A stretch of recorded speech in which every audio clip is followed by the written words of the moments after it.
Salve, salve, bilionários! Como muita gente nos pediu, iremos mostrar como transformar o seu canal em uma empresa. Tudo o que você precisa saber será mostrado gratuitamente no evento Hackeando o YouTube. Serão 3 dias de live onde você sairá de um completo iniciante para um profissional no YouTube. Tem interesse? Se inscreva no primeiro link da descrição. Mas olha, você vê, um insight que talvez possa passar despercebido é o seguinte.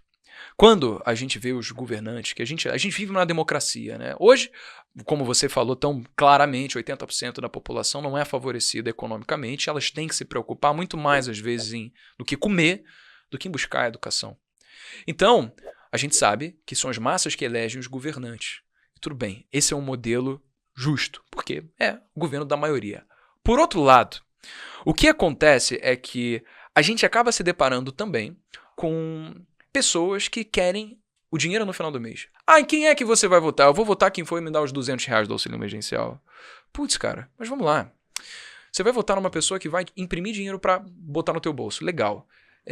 Esse dinheiro ele vai sair da onde mesmo? Ele não existia? Tá bom. Mas você vai aumentar seu poder de compra.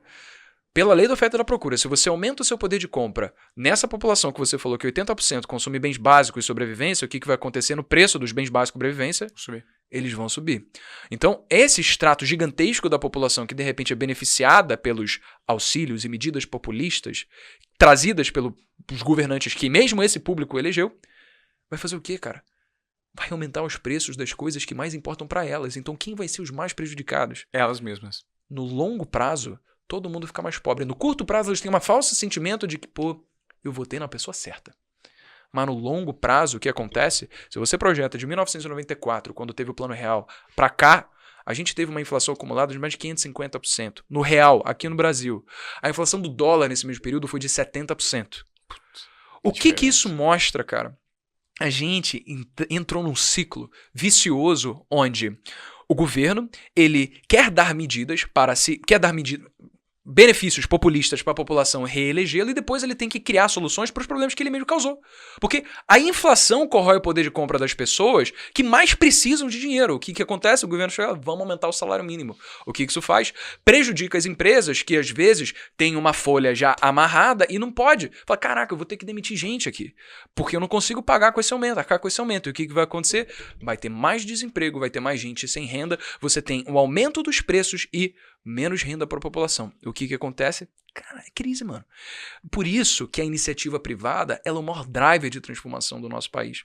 A partir do momento em que a gente consegue de pouquinho em pouquinho vislumbrar essa mudança, de que cada vez mais tem tido tesão nas pessoas em empreender, a gente sabe que o futuro vai ser muito melhor do que o presente. Porque é temporário, cara. Eu acredito piamente que o Brasil de 50 anos daqui, cara, vai ser um Brasil do qual a gente vai ter orgulho de viver. Vai, porque essa nova geração está muito mais conectada com essas verdades que fazem parte de um modelo que não tem mais vínculo com o modelo ultrapassado. Quando você me falou desse ponto de vista do governo, dessa inflação no comparativo com os Estados Unidos, me veio à cabeça um papo que eu tive recentemente com um amigo em que a gente estava discutindo exatamente isso. Hoje, independentemente da corrente política, as pessoas que tomam o poder, elas não estão preocupadas em descobrir e estudar qual é a dor. Elas estão preocupadas em entregar o resultado pré-concebido e fazer com que a dor se adapte ao resultado, ao remédio. E não o contrário. Criei o remédio aqui. Eu sou governante agora. Estou com o poder. O remédio é esse. Porque eu entendo que esse é o remédio. Independentemente de fato ser. Mas eu vou fazer com que a doença se adapte a esse remédio, porque esse remédio que vai fazer com que a minha propaganda e minha possibilidade de reeleição continue. E no meio do caminho existem as instituições e a cultura, a herança cultural que está permanente nessas instituições. Então, você até pode ser bem intencionado nesse processo todo. Se você faz parte de um governo e você não concorda com esse remédio que foi pré-concebido, nesse caminho da dor, você vai encontrar estruturas viciadas que vão te forçar a falar assim, você tem que tomar o remédio, não tente entender a dor. Concorda? Perfeitamente, cara. Eu acho que a mudança ela pode vir de todas as frentes. E eu acho que, por exemplo, existe um discurso muito bonito dizendo vamos eliminar o governo, né? Libertarianismo, aquela coisa de vamos deixar a iniciativa privada reinar. Eu falo, cara, assim, numa escala de 0 a 10, o quão plausível é que isso vai acontecer?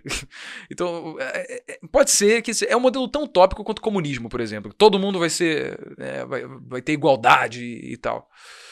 eu vejo que, pô, o governo existe. Ou seja, acho que talvez a gente deve alocar os nossos esforços pensando em como otimizar a estrutura que já existe e que dificilmente vai ser eliminada, do que ficar se preocupando em reclamar de uma coisa que você não vai conseguir mudar, entendeu? Tipo, a gente tem que se preocupar com aquilo que a gente de fato tem que fazer. Você não vai conseguir eliminar o governo. Vamos cancelar a revolução. Pum, pô, fincou a bandeira aqui, agora a iniciativa privada vai reinar. Beleza, você consegue fazer isso, você mete bronca. Se você não consegue, que eu acho que é a maior parte das pessoas, trabalha com o que você já tem, cara. Então, eu prefiro assumir o seguinte, cara, eu não quero depender do governo para absolutamente nada. Se você é um governante e você quer fazer diferença, então você atua dentro da sua área de competência para causar a transformação que você sabe que você pode. Eu, aqui do meu lado, vou causar a transformação que eu sei que eu posso através da iniciativa privada. Então, você faz a sua transformação, eu faço a minha, a gente se encontra no meio caminho e depois trabalha junto, pô. Mas então, até eu não quero ficar me preocupando se eu pago muito imposto, se é muito burocrático, porque isso é o que todo mundo tem que passar. Assim, é o mínimo, entendeu?